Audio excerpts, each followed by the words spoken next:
Allez, un mot sur les élections. Oui, vous avez beaucoup parlé d'unité nationale en souhaitant qu'elle trouve une traduction concrète. Est-ce que sur le plan électoral, cette unité doit aussi être préservée? Et pour vous, est-ce qu'elle va jusqu'au MoDem? Alors c'est compliqué.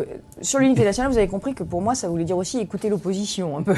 Et donc c'est une unité nationale exigeante.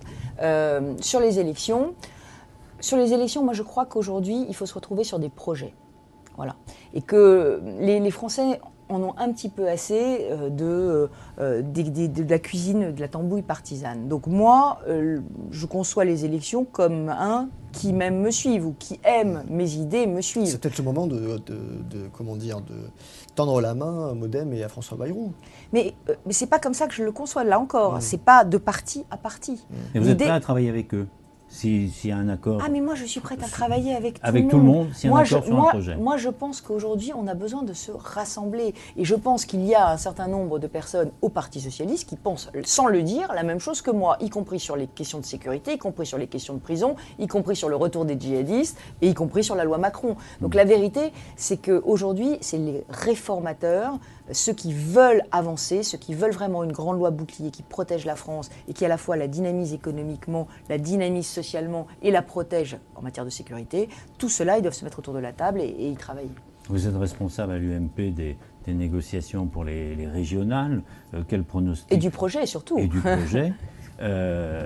Quel pronostic faites-vous quant à votre capacité à battre et le PS et le FN? Moi, je ne suis pas comme ça. Vous allez me dire que vous ne faites pas de pronostic. Mais... Non, c'est pas ça. C'est pas du tout. Aujourd'hui, le sujet, c'est d'abord pourquoi se présenter à ces élections régionales. C'est parce qu'il y a un bilan de la gestion régionale de la gauche qui n'est pas bon, qui n'est pas le bon. Il n'est pas bon en matière de formation professionnelle, on le voit bien. La formation des chômeurs est quasiment inexistante. Là, les reconversions, la préparation au métier de demain est très mauvaise. En matière de transport, on a des gros problèmes d'infrastructure. Je ne parle pas de l'Île-de-France, où on ne peut plus se transporter, mais même dans toutes les régions, il y a un problème avec le ferroviaire. On a un problème de logement qui touche toutes les grandes zones urbaines de France où on n'arrive plus à construire. La loi Duflot a tout embolisé. Donc la question, et puis il y a la question de la pollution, puisqu'on a des Verts qui sont dans des conseils régionaux, je peux leur dire qu'aujourd'hui, on n'a jamais vu autant de pollution, notamment dans la région capitale. Donc tout ça, c'est la motivation de nos candidatures. Nous voulons montrer par la preuve, faire des régions les laboratoires d'une autre politique. Et les nouvelles régions, y compris en matière de bonne gestion de l'argent public. Parce qu'il y a du gaspillage, il y a du clientélisme, etc. Alors les nouvelles régions, c'est la dernière usine à gaz du gouvernement. Moi, personnellement, je vais vous dire ce que je pense.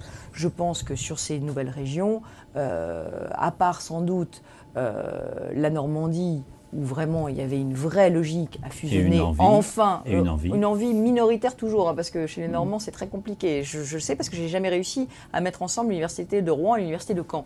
Donc il y a beaucoup de coopération entre les deux régions. Mais voilà, il y a quand même une identité normande très forte. Et là, je pense que la fusion se justifiait. Dans la plupart des autres cas, peut-être aussi en Bourgogne-Franche-Comté, où je sais qu'il y avait des liens qui étaient de plus en plus forts.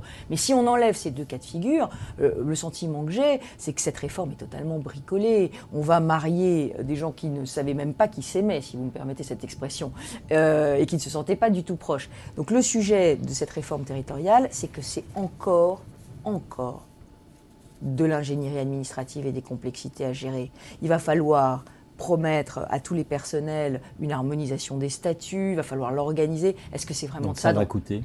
Ça va coûter de l'argent, bien sûr. Ah bah alors là, croyez-moi, ça ne fera faire aucune économie. Ce qui aurait fait faire des économies, c'est de faire le conseiller territorial, un conseiller départemental qui soit aussi régional, et de fusionner gentiment les départements et les régions. Ça, c'était la mesure qui faisait des économies, qui permettait de rationaliser les dépenses. Là, les grandes régions, ça permettra de faire aucune économie. Et ça va créer beaucoup de complexité à gérer. Alors que moi, ce que je crois, c'est que la France a besoin de projets. Elle a besoin de transport, de logement, d'emploi, d'investissement, de meilleures universités. Donc on a besoin de projets. Et ce qui me frappe dans notre pays, c'est que à force de faire toutes ces lois compliquées qui changent toutes les règles du jeu toutes les 5 minutes pour les entreprises, pour les associations, pour les élus, eh ben, on handicape les projets.